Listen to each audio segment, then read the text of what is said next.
Varje dag blir någon nätmobbad. Många väljer att skita i det och inte berätta för någon. Detta är ett av samhällets många dolda problem.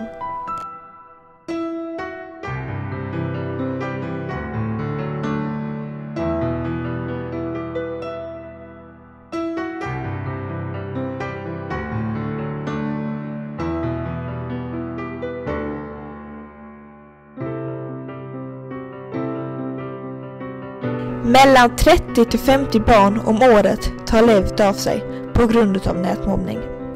Det är mest pojkar som dör då tjejer endast försöker. Hjälp oss att stoppa nätmobbning. Stöd Rädda Barnen.